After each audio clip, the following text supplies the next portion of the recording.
И аз пазех да ни идат до ушите на четниците населението, да нема подозрение. Оти подозрение към нас не можеше да има. И аз можех. И трябваше да подозирам, но мене не. Така пролета на 8-та година ги спреха едни селени по подозрение. Они сака да дойдат на пазар да продават пипер. И аз ги спрех по подозрение, им кажах да си го веят пиперот.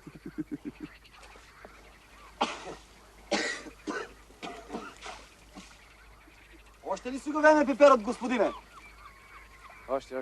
Още. Айде, целият пипер. Ами оти? Еми, повисейте. Вярвам да се сетите сами. Нема нищо. Помислете. Нема чулам, Джанам, човек да нема нищо.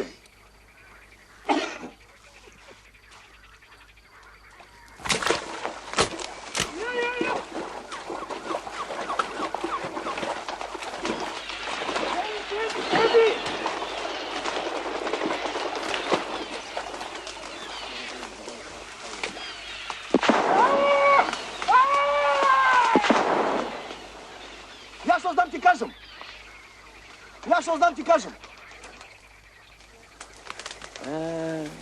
Гледайте, има нещо.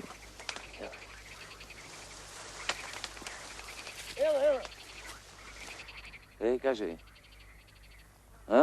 Що знаеш ти?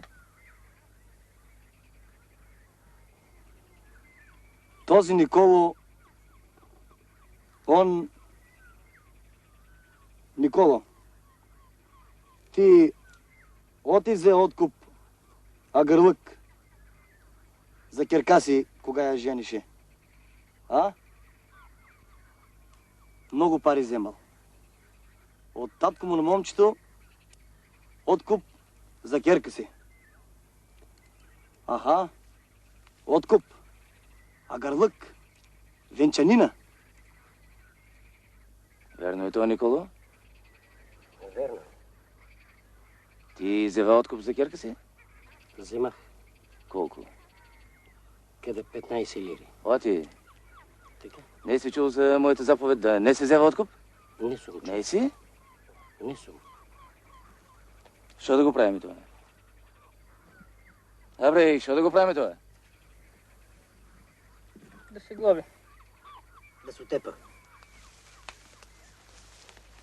Кажете, що да го правим това? Пепайте ги, бре. Да се отепа. Дай да отепаме тоя, да убием оня. Дай да ги избиеме, сите да ги избиеме. Чекай, бре, ти направи сметка. Ако не беше така, да кажем, Вашилевски излезе и го отепае, и го предаде. Порано излезе Караджата и на него го отепае. Христо Ботев така.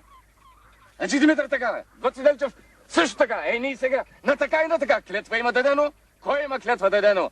Кога не изпълни, сам ти си я даде присъдата смърт. Така е, Пувка. Трябва да се богат е то човек. Богат.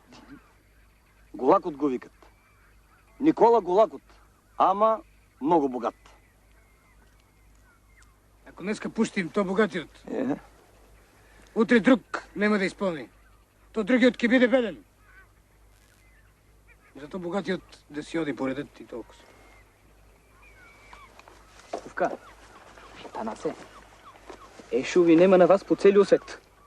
Шо сакаш ти, бре? Да се глоби, според кондиката.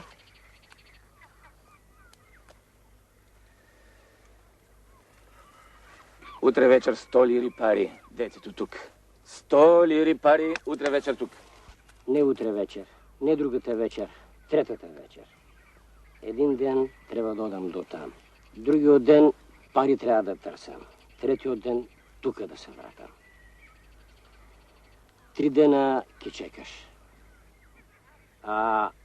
Ако сакаш да погубиш детето, по-арно да не отдам да се мъчам душата.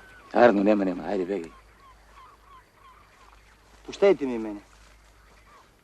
Че одам на некой човек, кой го мразите и на кой му те инат. Ще го изпитам и ќе дойдем при вас да ви го кажем. Добре, секретаре, що ки кажеш сега? Немам що да кажем. Он, кога е готов за нас да прави шпионлук, он ки е готов и за секой друг. Хайде, взевай го и го кескай.